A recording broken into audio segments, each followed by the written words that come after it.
Okay, time for some man time. Hey, Jimmy Butler, I know that every time you sat down, it wasn't because you were injured. It was probably because the team was trying to preserve you. And that when you came back, they had that tag over your head that you were injury prone. Even though Tyler Hero had been injury prone. I know. I know that every time you went out, it wasn't that you couldn't play. It was sometimes that they wanted to reprimand you for whatever you did or did not do because you're such a competitor. But they like to put it out inside the media as if you're injury prone, so that when it's time to give you your money, they don't have to give you your money. Now that they may want to give you your money, they want to give you your money, but they still don't want to admit that they fucked you over. I know the Miami Heat did the same thing to LeBron James, did the same thing to Dwayne Wade, did the same thing to Chris Bosh, did the same thing to everyone that was worth their salt. All NBA teams do it. Yeah.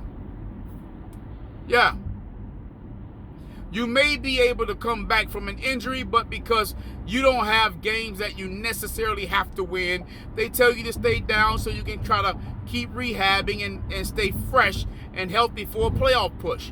And then all of a sudden, when it's time for your money, they make the world believe that they don't want to give you your money because you're injury prone. I know. This is the business of the NBA. You know, after all, Dwight Howard doesn't have a job in the NBA, even though he's still probably one of the best premier centers and shot blockers of all time. Even though, Cousins doesn't have a job in the NBA, even though he's probably one of the better scoring centers of all time. I know. Even though Beasley is probably one of the better offensive threats. Hey, let's be realistic. Carmelo Anthony is still, and probably was still, even in his last year or two playing in the NBA, one of the better offensive threats in the NBA. And still, he can't get a job. I know. The politics is crazy. But you don't want to see it that way because you believe what you see on Sports Center. I know. So, Jimmy Butler is not a non-performer.